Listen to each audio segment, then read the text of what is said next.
Don't engage alone. We do this together.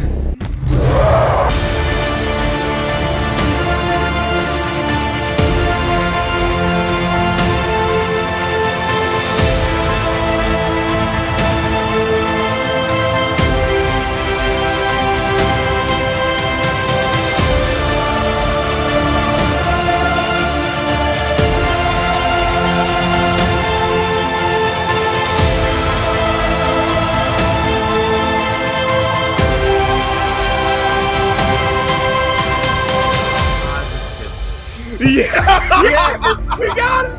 We got New 52 booklet. it! Somebody clip this one. Welcome to Under Two Capes. I am Jared. I am here with Taladia Plays. What's up, dude? Hey, what's up? Thanks for having me on. And I'm here with the old man, Nick from the Phoenix Press. What's up, Gramps? Batman.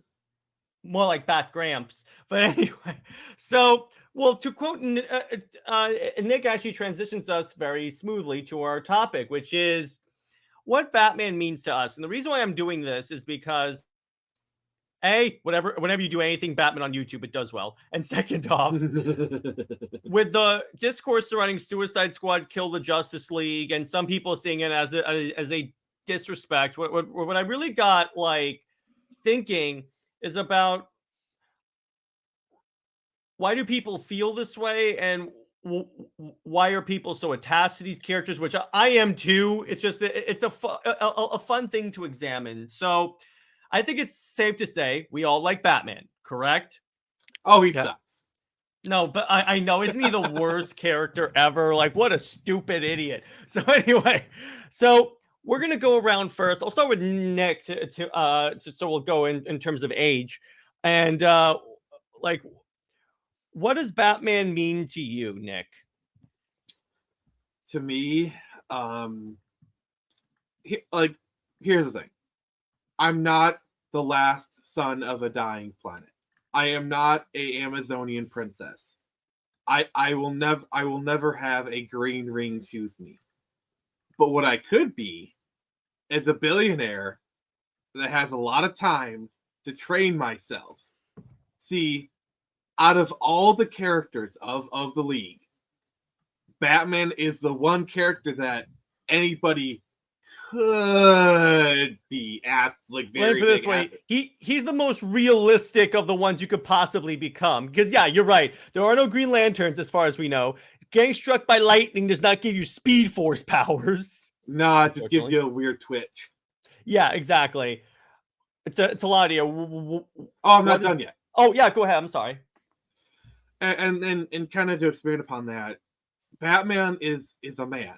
He can be bruised, broken, bleed. He can be killed, and like that's a big difference of why Batman is popular versus like Superman, because it's really easy to write a good Superman, a good Batman story, because you've got like it's very easy to create stakes with Batman because one bullet could kill Batman, as we obviously saw in the very bad video game, in my opinion. And so it creates tension. It's very easy to create a compelling Batman story, whereas Superman, it's actually really hard because he's so powerful. Well, if you're creative enough, you can figure out a way to do it. No, yes, you can. But what I'm saying is, it's a lot easier. Yeah, it is easier. Why do you think most of the DC games are Batman-related games? Because it's a very easy to create a Batman game because of his skill sets. He stalks people, like his combat. Because he's a more grounded hero, it's a lot easier to create more of a game. Because like they've tried many times to create a Superman game, and they've never been able to crack it. I know people like quote Superman Returns, but even that game failed. No, but I normally quote that as like that did some things right. Like they at least made an attempt to solve the whole Superman is invulnerable problem to create a challenge. Yes, like it has elements that are promising, but even that, even the best game promising elements still ultimately failed. Yeah. So, yeah, I agree with you on that. It's like the thing is, I would argue that here's a good thing Suicide Squad did. because because the Justice League are obviously characters in the game, and they have them relatively at their power levels. They've proven you can have these characters in a game, which leads to the possibility, since this isn't the last Arkham game, they could do a Justice League game or a Superman game in this universe still. I'm just saying Suicide Squad proves that it is possible to make games with these god characters to a degree. We can agree to disagree on that one. Okay, that's fair enough. That's fair enough. With age comes the more likelihood of being wrong. So, okay. So, Taladia, what does Batman mean to you, brother? Well, Batman means a lot. I mean, I grew up with Batman the animated series, of course, and as well, like I know that he's my second most favorite character to go to because Superman's top dog for me. Well, of course. Fair enough. But obviously, like, over the years, watching BVS, Dark Knight, he's become more and more influential in, people gain popularity, basically. It's a popularity contest, and he's gaining because of the fact he's got the cool gadgets and all of this, so people want that type of thing. So for me, it's like, because he's got all these things, he wants me to I want to become the rich Batman, right? That's what he means to me. Is like he means a lot because there is some factor about him that motivates me to be better, basically. True. Yeah. The thing Right on the about money. Batman, when you think about it, he's James Bond with a cape. That's basically what he is. I would say the biggest encapsulation of Batman's character comes from Justice League. Be careful, Nick. Be careful, Nick. I'm hovering over the remove button. It's when he's going to recruit Barry, and I think you're. Oh, you mean the Justice League movie? No, okay. Yeah. Okay, and I think you know exactly where I'm going. Yeah, I know where you're going. I love this Just line. let me say it. Go ahead. Is Barry asks Batman what his superpower is, and then Ben Affleck just looks at him and says, "I'm rich." I love that. Or like when he goes, "We'll use one of my satellites to track Steppenwolf," and then Flash goes, "You have a satellite? I have 6." Or it's like my favorite line was in Jeff Johns' Justice League run, and then also in the Justice League War, where Green Lantern a guy goes, "Can you fly? No. Super strength? No. Wait, you're not just some dude in a bat suit, are you?" And the Batman just smirks, and then he takes up the ring and goes, "What is this?" He goes, "What?" Yeah, like it actually, if you kind of think about it, in a way, being like insanely wealthy is a superpower. It kind of is. To add on to that scene when they're fighting parademons and Green Lantern's kind of losing focus, Batman goes, "Lantern, you have to maintain focus." And Lantern's like, "Worry about yourself. You don't have powers." No, but as well, like, there's another thing too about him that can also mean a lot to us, is because he's relatable. Mm-hmm. He's an orphan. He's a man. He's an orphan now, but not an orphan, but he's a dude. He's a regular dude. Yeah, he's a regular dude that lost his parents due to a crime. So it can happen to anybody, really. The psychology aspect of Batman, I don't think we touched upon that. Which I'm going to do that on in my area real quick. Mm-hmm. What Batman means to me, that part of the reason why I think Batman is popular, and this is also what Batman means to me, is that we've all had traumatic experiences in life. Everyone has. You're just not going to avoid that. But what Batman shows is that to a degree, no matter how traumatic, you can push through. You can, endure and recover and still, contribute and still be a good person, in other words. Because look at what happened to Bruce. His parents were shot in front of him as a kid. And he turned out kind of okay. Kind of. I'd say kind of, because guy dresses as a bat and beats up poor people. Yeah, I was about to say that's kind of. But yeah, go ahead. Here's the other thing about Batman is a hero is only as good as their villains. Okay? Yeah, and actually, what are our favorite Batman villains? Okay, I need to. Before we get into the section, I need to finish my. Go thing. ahead. So Batman has one of the most iconic rogues galleries. In fact, the only other character that even Spider-Man. comes close to iconicness is Spider-Man, who coincidentally is also popular for very similar reasons. Relatability. Yeah. But like the thing that I like about Batman's villains. That was quite a Freudian slip. Sorry, I must have put on a really mad hat. But like, what I love about Batman's villains is they represent different psychological elements of his personality. Like, Two-Face represents the dual identity. The Joker is kind of like the obviously the insanity. They all kind of represent different aspects of him, because the best villains are always a dark reflection of the hero. Exactly. And so I'm going to start on this one, where if I had to pick one character to be my favorite Batman villain, it's tough. But honestly, I got to go with Bane, and here's why. I wondered what would go It's first. either Bane or Deathstroke, because of the intelligence factor, because the way Bane is introduced, because he wants to take down Batman. So what does he do? He plays the long game. He breaks all the villains out of Arkham, waits for Batman to tire himself out, catching all the villains in Arkham, and then Bane shows up and breaks his back. You know who my favorite Batman villain is? Who? Walter Hamada. Well, yeah, that goes beyond saying. I know. I'm sorry. Wait, I got a worse had he one. said. I got a worse one. Joss Whedon, and yes, I have to say. I was debating whether or not to say Joss Whedon or Walter Hamada, but I feel like Joss Whedon would be a little bit too easy coming from me. This applies to both of the names that Nick and I just said. Why did you say that, Nick? Oh, and you said Walter Hamada. Yeah, second Warner Brothers. Okay, fair enough. Taladia hasn't been speaking a lot lately, so I want to hear from him first. Your favorite Batman villain, Taladia? Well, my favorite Batman villain, I would have to say, is Ra's al Ghul or Two-Face. Good pick.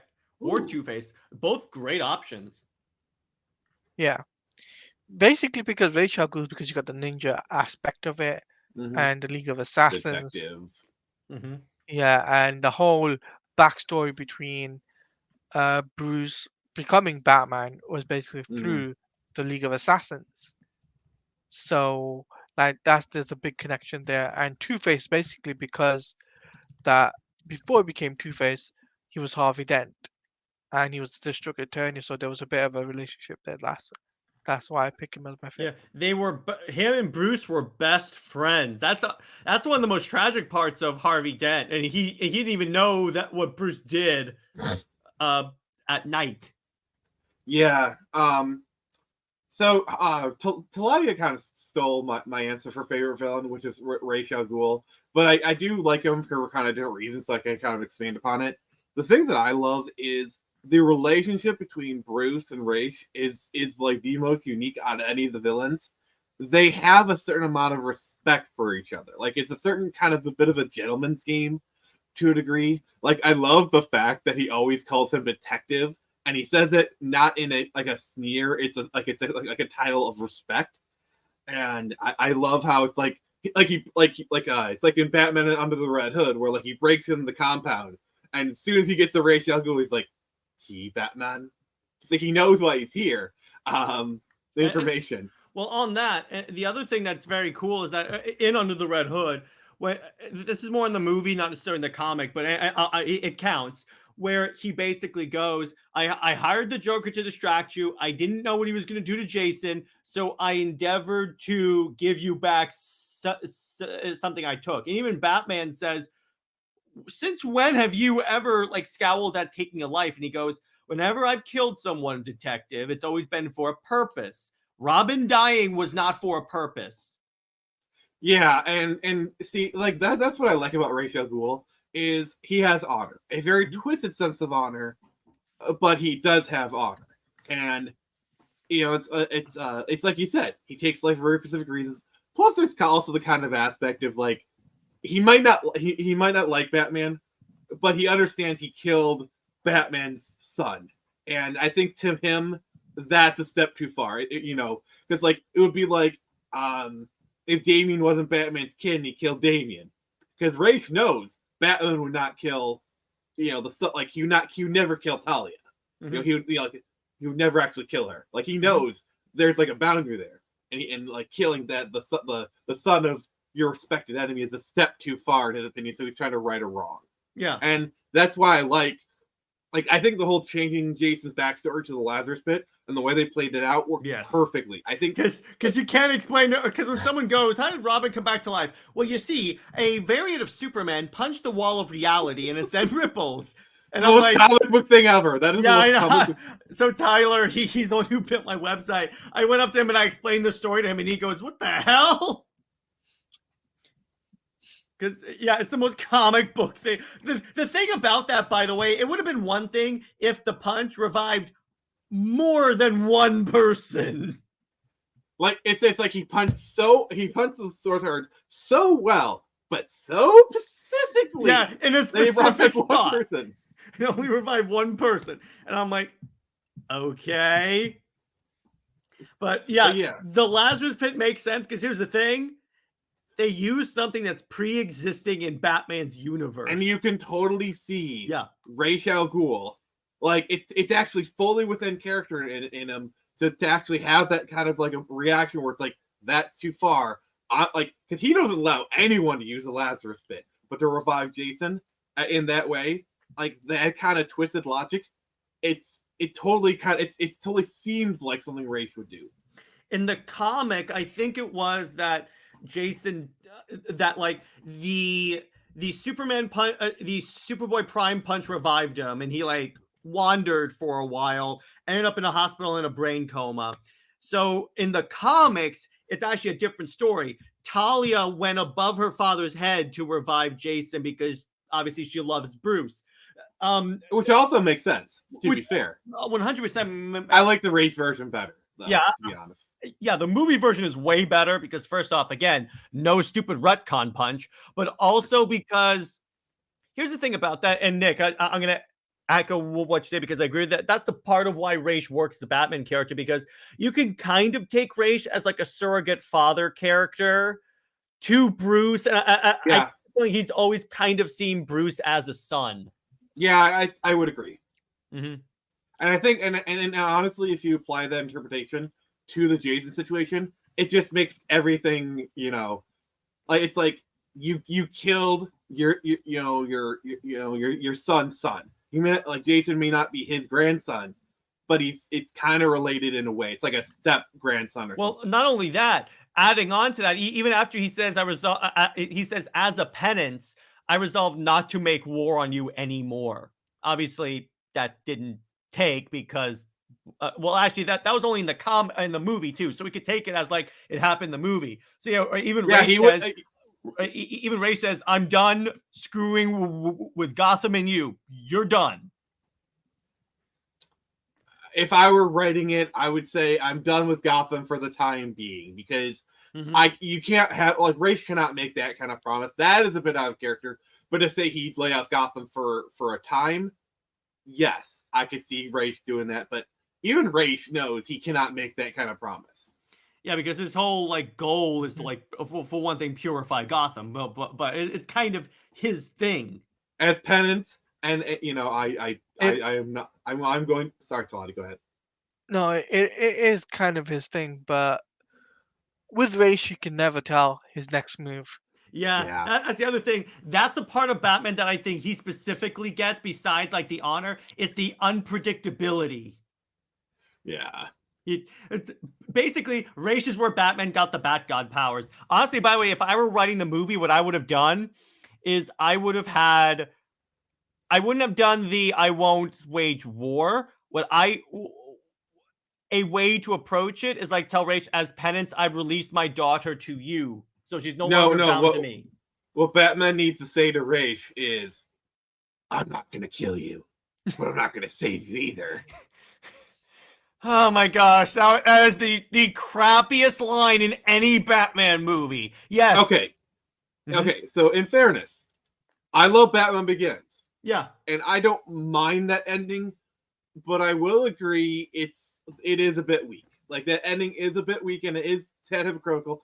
I don't despise it as much as you, but I do very much see where you're coming Well, actually, on that note, Nick, you're transitioning us to fantastic topics. Our favorite Batman movies. Let's start with that because of the Nolan movies, it's actually in descending order for me. Begins is my favorite. Dark Knight is in the middle because obviously I like Dark Knight, but that's when the voice and the suit started to really like annoy me. And then 3 was okay at portions, but a lot of times it just felt way too long. Okay, so I'm the resident Keaton fan here, but we're talking about the Nolan films. Begins is still my favorite. Mm-hmm. I actually like Rises better than Dark Knight because I find Dark Knight to be kind of boring and pretentious. Like, I'm sorry, Bane is a lot more of an interesting villain than the Joker, and I realize how sacrilege what I'm saying is because Heath Ledger did a great job, but Bane had he was more better integrated with the plot. The Talia thing, it kind of works on like a kind of like the reveal was stupid. I don't know, like the whole stabbing him in the back of his worst possible. Here's the thing. I like them. Nick, would Talia want Talia? As far as I know, this is only based on what I've read and experienced in terms of Batman fandom. Talia never wants to kill Bruce. That's not a thing. So I'm like, well, that's just not the way the character is at all. She wants to be with Bruce. That's the thing. Oh, okay, fair. But the thing I like about Bane is they got the most of the time when they do Bane, they do the brute. But Tom Hardy's impression, like my favorite scene is when it's like, "Do you think you're in power?" Like just like that kind of imitation where it just puts this to his neck, they totally I could totally buy that this version of Bane could do everything he did. He's so evil. Even the League of Shadows wants nothing. Like, he's too evil. And even Alfred says, and anyone that's too extremist for Ra's al Ghul should not be troubled with. And the thing, I think, and this is kind of the difference is the Joker is chaos for chaos sake. He's anarchy. Like, he's just trying to look like a guy with a plan. Like, sure, he's entertaining to watch, but his plan is kind of weak sauce, and it just falls apart. Bane wins. Mm-hmm. Bane literally breaks the Batman, and that's what I like. Bane is in terms of the Nolan verse, a better, more interesting villain than the Joker. I think the way they use the Joker didn't really work for me. Heath Ledger did a great performance. His performance was great. Heath was not the problem. It's just the plot around him didn't really work. True. Say, Taladia, which of the Nolan movies is your favorite? For me, it has to be Batman Begins. Because with Batman Begins, it tells a very good story. Dark Knight comes a close second, but well, Nick, speaking of using a villain effectively, how about when they do the whole fake out where you think Ken Watanabe is Ra's al Ghul, and Liam Neeson is just Ducard, which, by the way, is an alias for Ra's al Ghul. To be fair, Ken Watanabe is barely in the film. He's only in it for half a scene. But Ducard is the one always talking, so the reveal doesn't come too far out of left field. Honestly, but the other thing, but it is an I did like that thing where he goes, no, I saw Ra's al Ghul die, but is Ra's al Ghul immortal? I will say, I think one of the ways it works is you don't think about it when you're watching the movie. Once it's revealed, you're like, that makes perfect sense. It's like when it's revealed to you and you think about the movie, oh, we've been dealing with him the whole time. And Ra's al Ghul would use a placeholder. So it makes perfect sense once it's revealed. The other thing what I like about Begins that previous to this, we never got the Batman Qui-Gon. Well, yeah. We also never got the Batman origin. That's the other thing. We never got the Batman origin story, and we got to see Batman get his tech. We got to see the origin of the Batarangs. we also got the origin of like why bats master Wayne. Bats frighten me, and now the criminals will share my dread. That's the other thing. Like another reasons I like this movie as opposed to the other ones is there's kind of a bit of a sense of humor to this movie. Like they do quips, but they work. Like Mr. Wayne, what do you call that? Dang good television. And like, or like all those push-ups and you can't even lift a bloody log. Like, didn't you get the memo? Yeah, and it's like they don't overdo it, and it's got the kind of like this like almost like a Bondian esque sense of dry wit to it that I just really like. I told you, Batman is James Bond with a cape.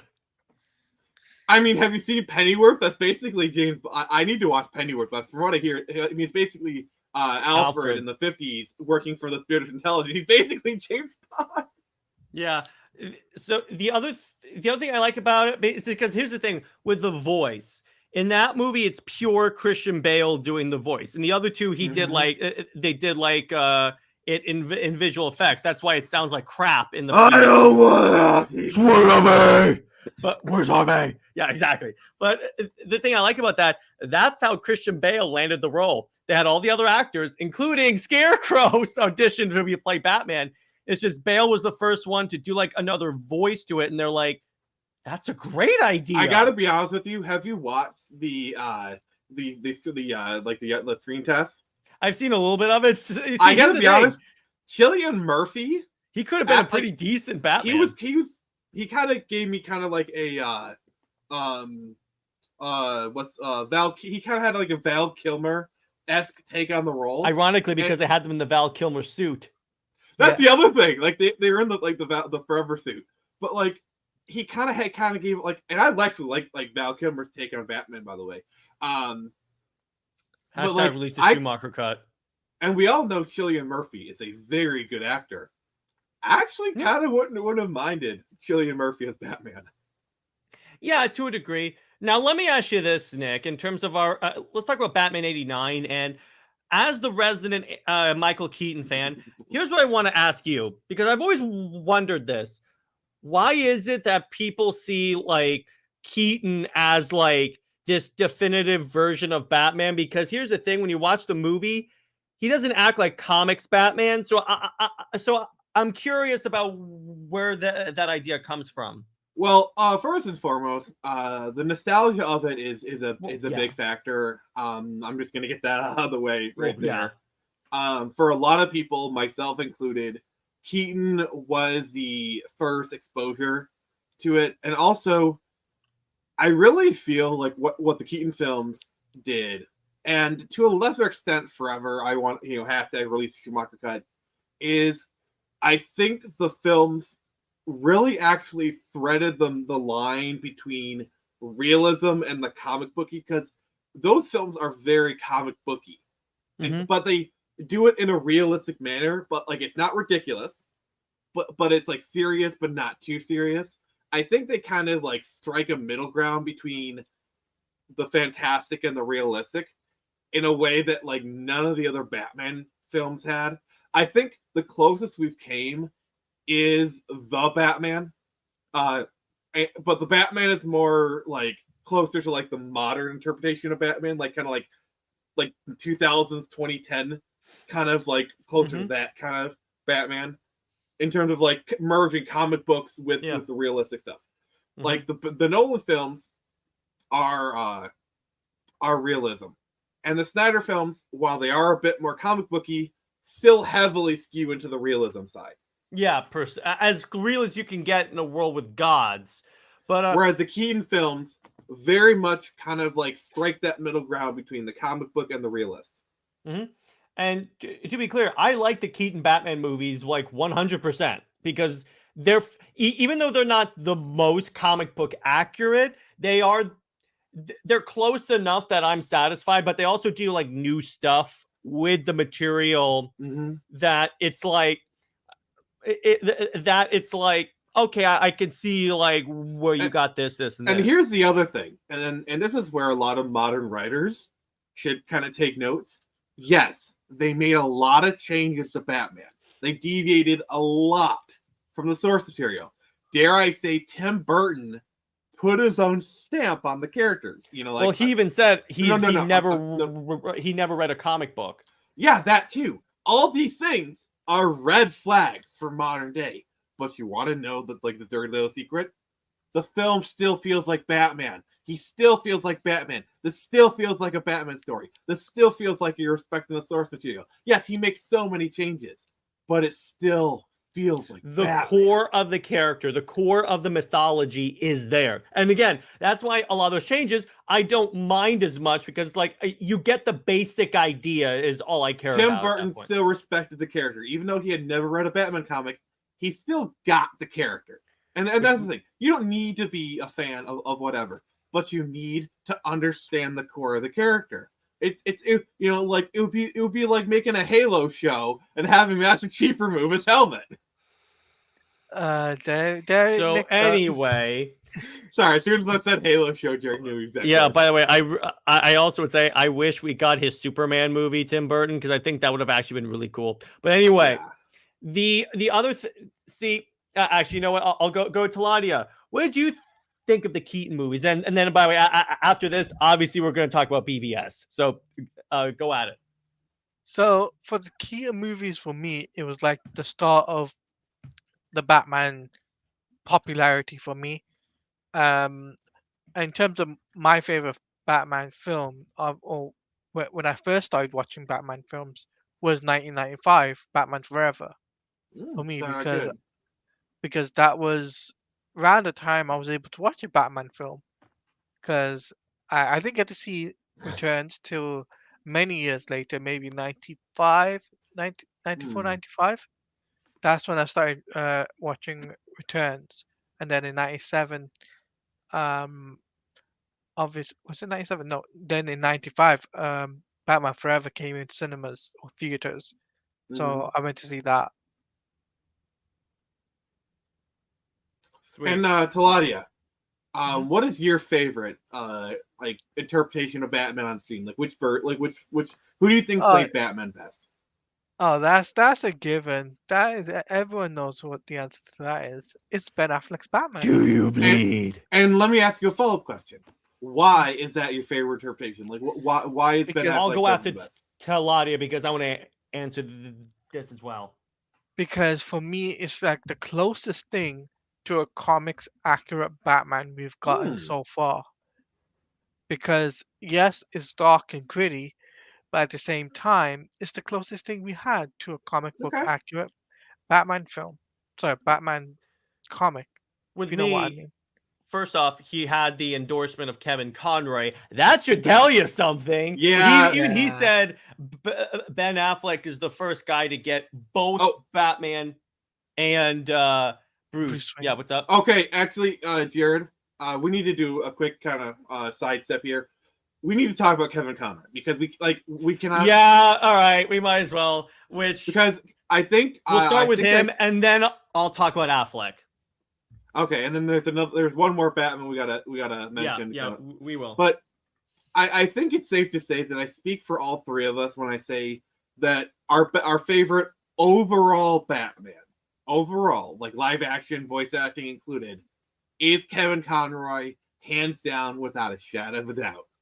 If we're taking into account animation, yeah. If we're talking about just movie Batman, it's Afleck for me. So, Taladia, what is it about Kevin Conroy's Batman that you really enjoyed? So with Kevin Conroy's Batman, it's like he gets the character Kevin Conroy. He understands the character and the morality and all of that stuff, and he's left a lasting legacy on the character, which is going to be here for decades and years and years, forever, basically. And the fact is, to this day, I'll still say this: like for an animated character or someone that played the animation, or in video games, or even stroke live action, he understands to play the character and gets Bruce Wayne's mind, like understands like one part persona he's got to play the rich billionaire, and the other side he's got to play the brooding, Batman. So he gets it. Yeah, my favorite Kevin Conroy Batman moment, and I've talked about this before, is from the very first episode of Batman series on Leather Wings, where where he where basically he he's talking to it like, oh, you have a person. He's still in the Batman cowl, and he's actually talking to the guy, and he goes into his Bruce Wayne voice, and he's like, hi, I mean, Adam West kind of did a similar thing in his version, but it's like a higher pitched, and it's just like so weird, and then like he ends the call, and he goes right back into his Batman voice, and I think that scene's really important for the first episode because it just demonstrates just how different. Like, I think in the B-Tast version, it's just kind of like the Dark Knight version where Bruce Wayne is the mask and Batman is the actual identity. Yeah. Yeah, it's like Bruce Wayne died when his parents got killed.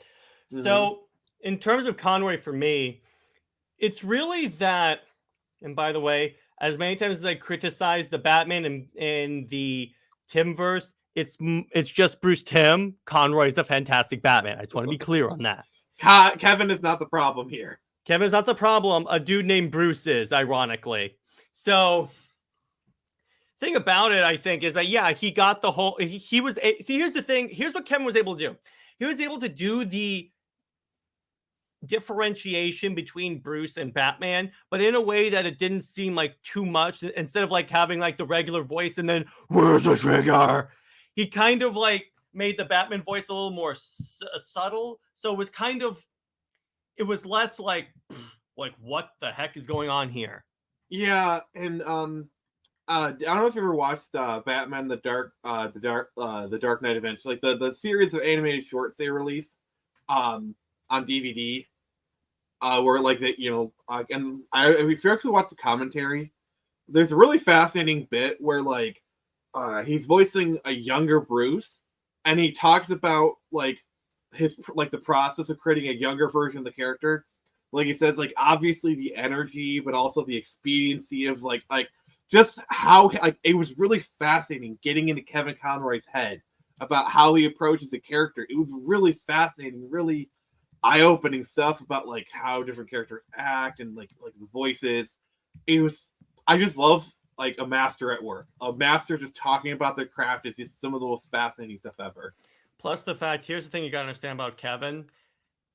And yes, this doesn't necessarily affect how he plays the character, but it affects how other people see him. The dude loved the fans. Yeah.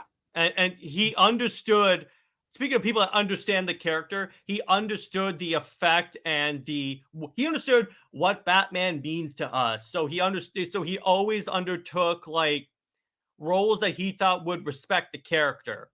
Now, did you ever see like the little short they made? You know the ending to The Dark Knight where like Batman's doing his speech? Mm-hmm. Like did you ever see like the thing they did on a podcast? Like I think it was like Rob Paulson's podcast.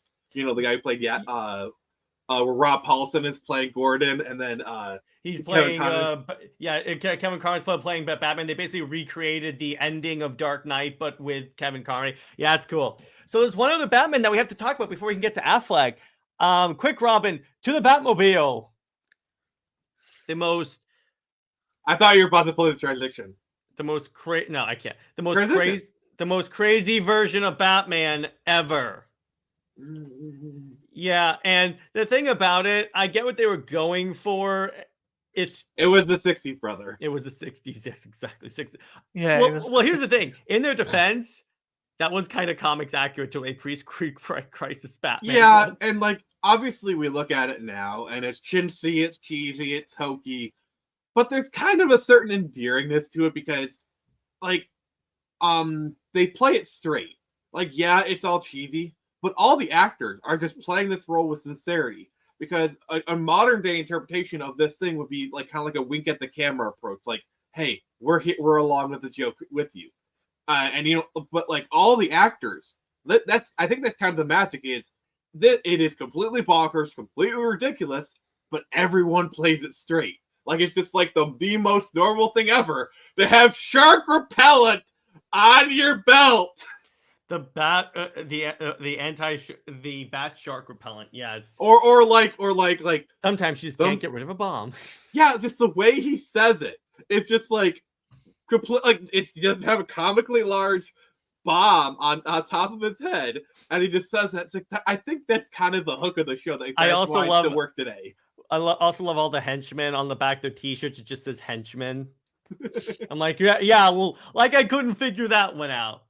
But yeah, it's just it's tropey. But it's just because they play it straight, it kind of makes it endearing. By the way, in one of the 66 comics, they kind of explained why the POWs and stuff appear on screen.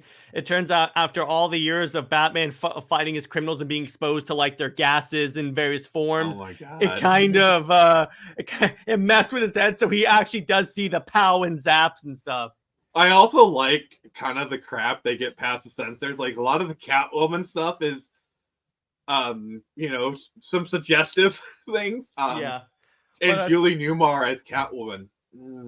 But Taladia, your thoughts on Adam West, and then we'll transition to Ben Affleck.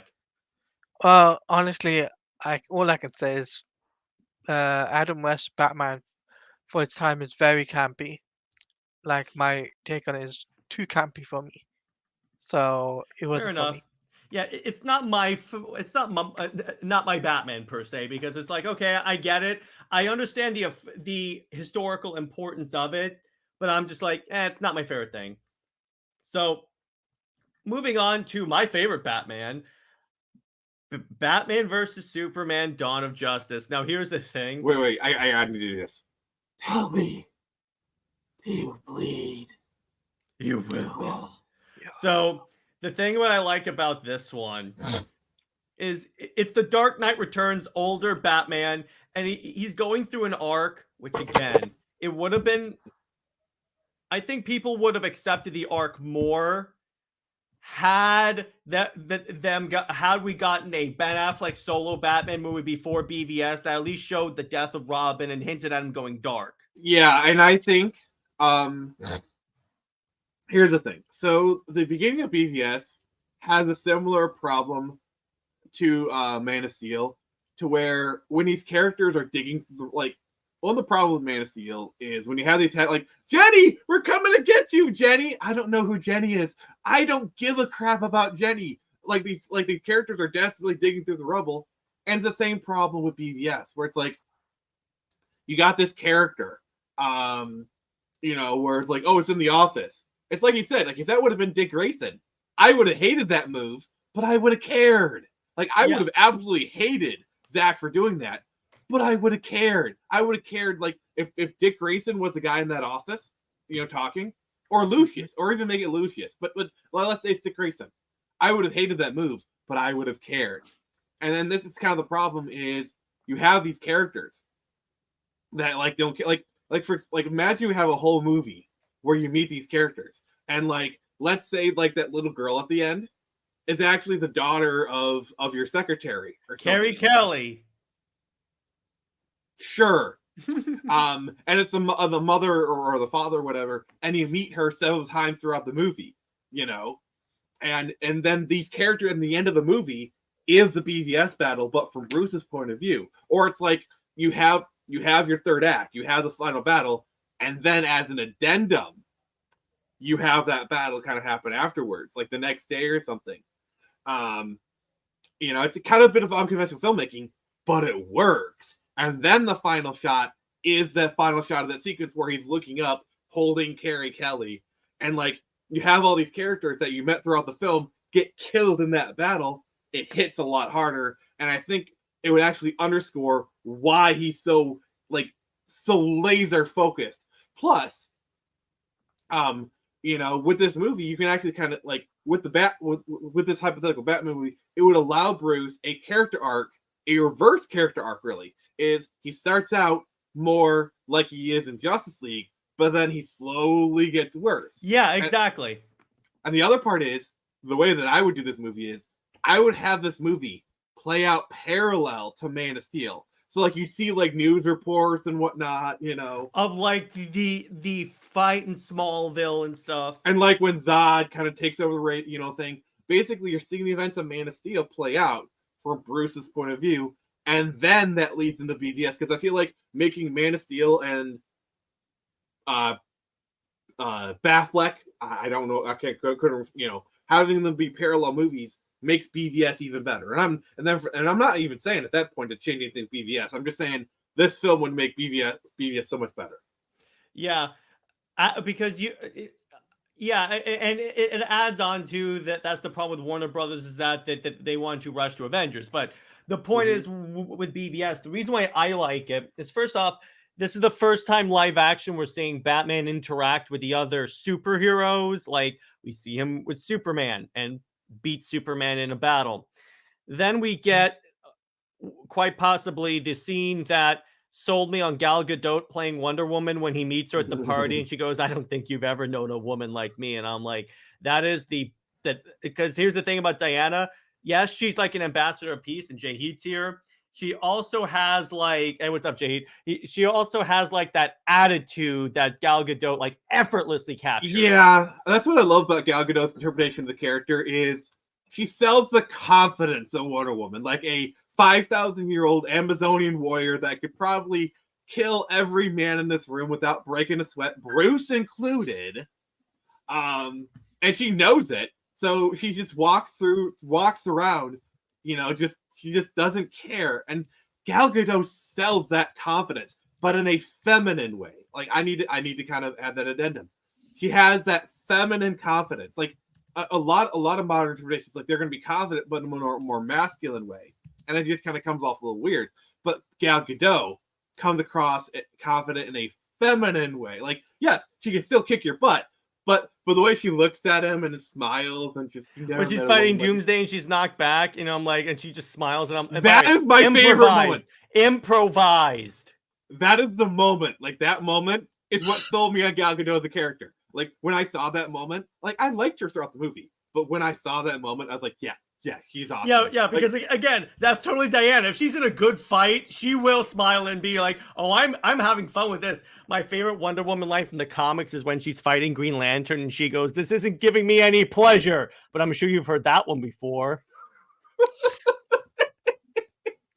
I just love that. And by Taladia, we're approaching that issue, by the way, in Snyder Fan Reads Comics. That's gonna be so good. But the other thing, again, I've said this many times, my problem with BVS is not the movie, it's the marketing. Because can you imagine because the movie basically tries to convince you that Gal Gadot's actually Catwoman, and can you imagine if they reveal, no, she's a Wonder Woman. If we didn't know Wonder Woman was in this movie, she drops, and she's walking off the plane, and then they go, "Excuse me, Miss Prince." We would all go, "What?"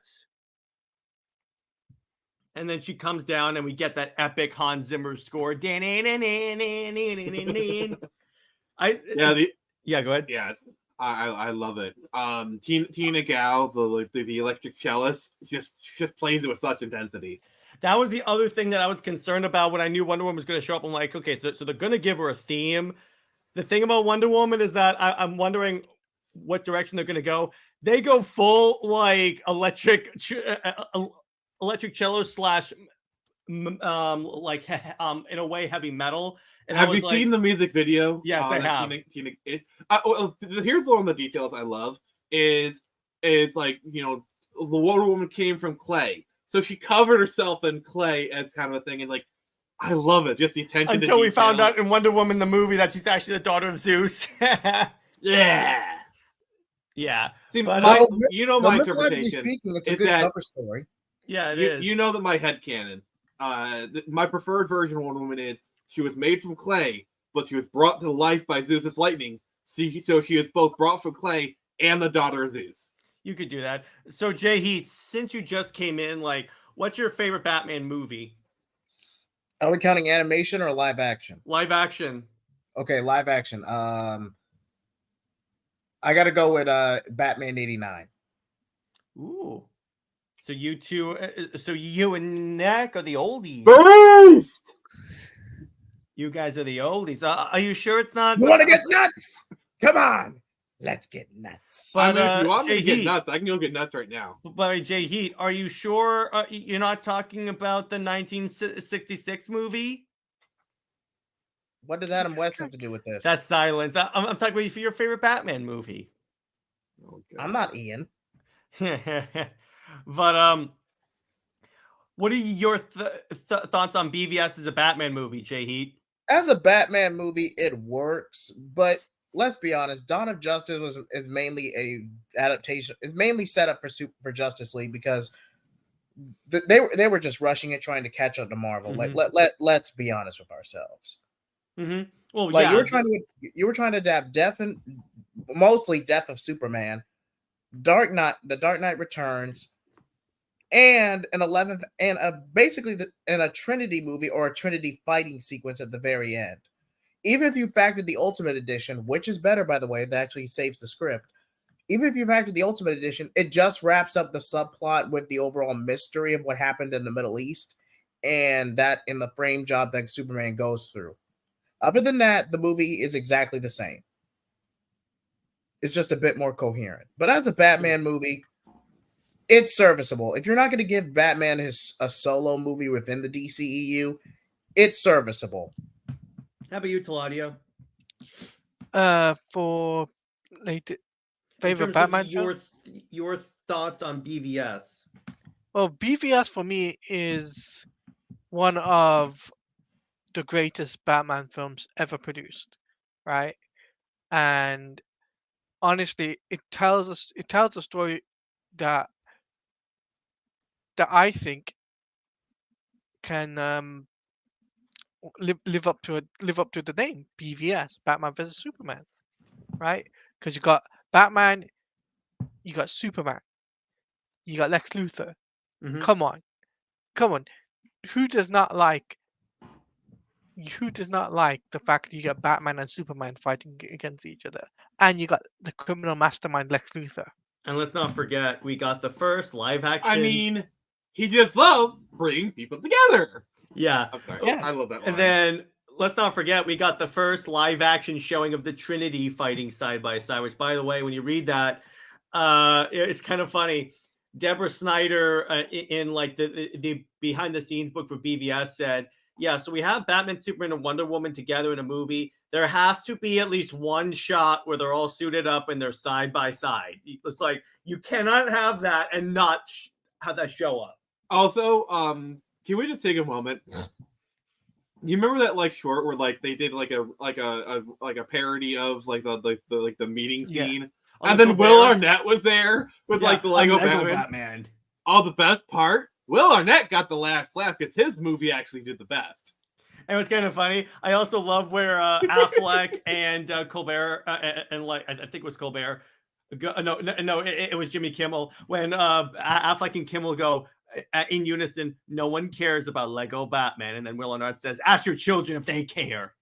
And that can we talk about like what Lego Batman for a moment, because like that movie is surprisingly good. Like it's not the best thing ever, but it's actually kind of good. And yes, Ruth, if you're watching this, we will be doing a watch party of Lego Batman soon. Yes, but yeah, that is really good. My favorite scene of Lego Batman is when they're talking about all the different times that Batman broods, and it flashes to all of the movies. Wait, I'm probably going to get clipped for this, but wasn't there a Bruce and Barbara subplot in that movie? No, that one's more appropriate because Barbara is older. Still, he's known to work with Commissioner Gordon for years. No, but this is his first meeting her. So the Robin in Lego Batman, was that Carrie Kelly? Because they're doing that was Dick Dick Grayson. He's just younger. So they basically gave Dick Grayson Carrie Kelly storyline. They even gave him the glasses. Pretty much. Yeah. I love where he goes, "Orphans, look who's here." And he goes, "Who wants a shot from the Bat merch gun?" Oh dear God. Yeah, it's I also love when he shows up at the Fortress of Solitude and they're having a Justice League reunion party and no one invited Batman. I'm so worried. Mm-hmm. So, moving on, I think our final topic of this episode. So, we all know that part of what makes Batman so cool, and Nick basically touched on it previously, was like his rogues gallery. But what about also his family? Now, we're going to pick our favorite Bat family members, and let's stick with one each. So I know Okay. who Nyx is. It's obviously No, it's obviously be very not careful. Nightwing. Be very careful. Be very careful. It's obviously not Nightwing. But my favorite is Jason Todd. Here's why. Because when you look at Jason Todd, he has one of the best redemption stories. How he starts off as a villain, and then he slowly works his way back into the Bat family and becomes a sort of hero. He becomes more of an anti-hero, but he's at least... There was actually a point in the comics where he gave up his guns and said, no, you know what, Bruce, you're right. I'm going to do this your way. But guns are kind of his thing. Guns are kind of his thing. Honest. Yeah, Let's exactly. be honest. Taladia, favorite Bat family member? Red Hood. Same thank you. thing as you.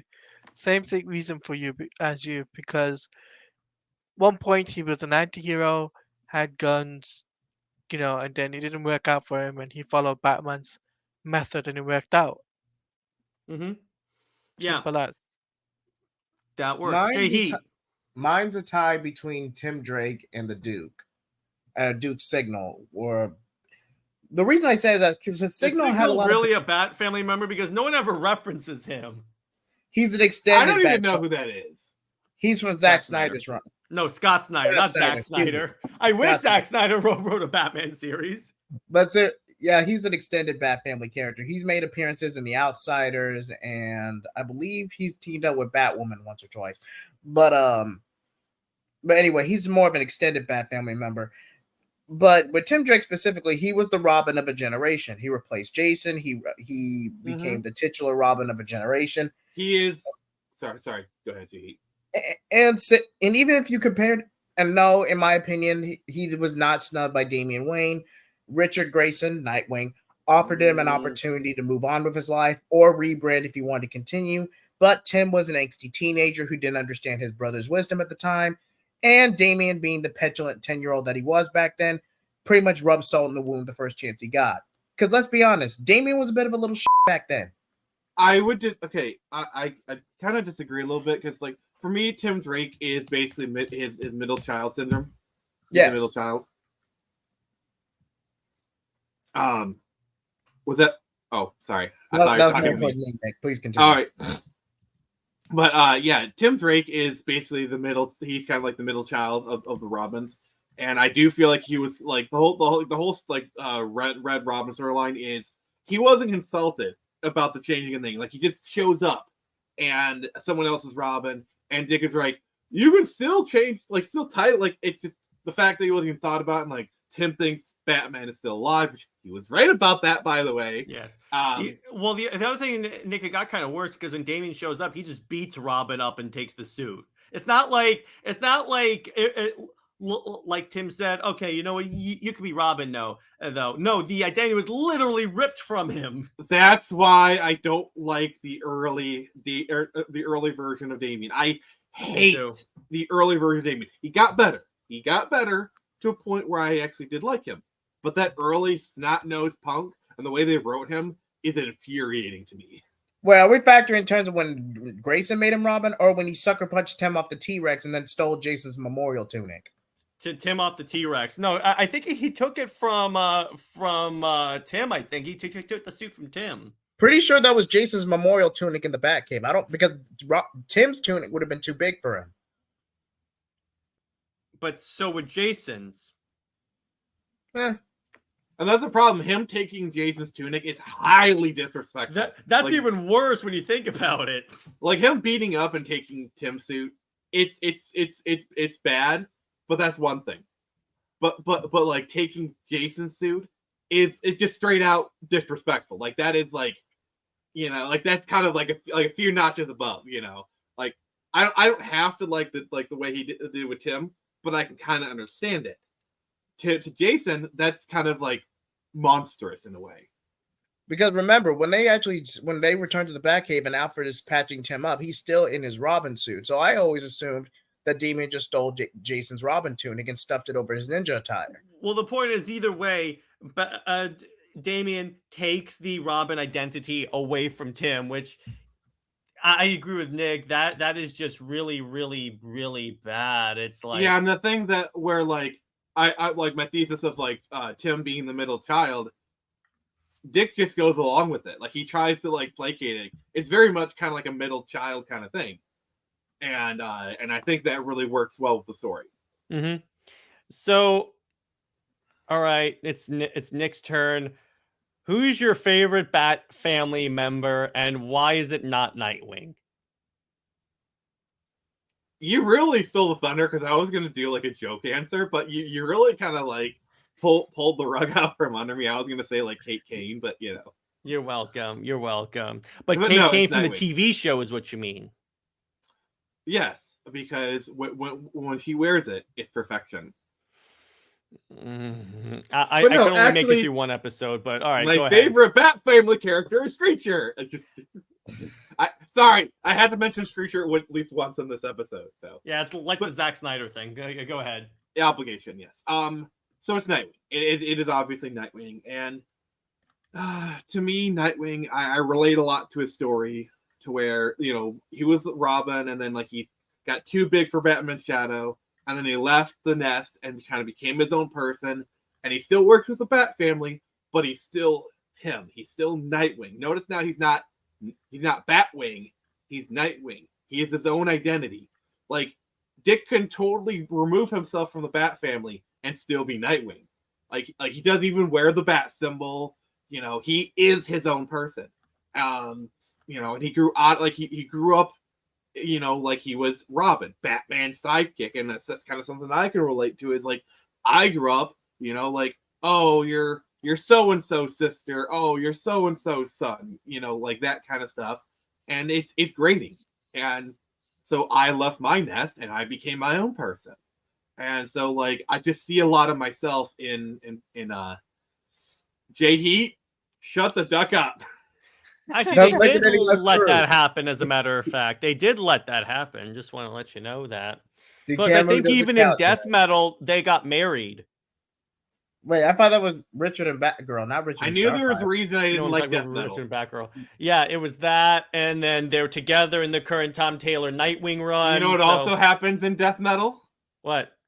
Wonder Bat. Well, that Batman dies. That Batman dies, and that universe was blown up. So Yeah. okay, He doesn't- fine. Let the doesn't universe count. burn. So just be careful. You want to bring up a universe where Nightwing and Batgirl are, but remember, No. Wonder Bat Nick, exists in that here's the universe. difference. I The regret universe. that. Wait. Here's the difference. The Wonder Bat thing was an alternate universe. The one where Nightwing and Batgirl get married, that was Prime Earth. But it still got blown up. No, Prime Earth did not get blown up. Technically, it got reset if we're counting 5G. It got and all. reset. No, it got blown up, but with extra. But they're steps. still Okay. together. The point is, Starfire ain't with Nightwing, bro. So Yeah. yeah. Well, so I know on what that- I'm doing the first thing Wait, when wasn't I he get a hold of Batman two-timing editorial. Barbara with the Starfire and Teen Titans Academy? No, he wasn't. Moving Really? on. So Jared, if you ever go to a comic book store and you see a cover of Nightwing where he's getting married to Starfire, and it's like, wait, why is this I'm gonna happening all of say a I sudden? want to And then, report a and hate then you open crime. the cover and it says written by Nick Gibson. You're like, yes, of course. I'm gonna be like, well, I'm gonna buy DC and reset the whole damn continuity. So Well, then I'm On gonna that buy note- your company and reset the on that Pantheon. note, we're gonna wrap this crazy train up before we go really off the rails. But Yeah. so make sure to particularly like. It really helps the videos get out there. Comment, subscribe, obviously. Consider becoming a member. It's right there next to subscribe is the join button. And let us know below your favorite Batman movies, your favorite Bat family members, your favorite Bat villains, and what Batman really means to you. So Mhm. on that note, I will be sure to see you guys later. Stay heroic, everyone. And remember, Lois Lane is Lois Lame. See you.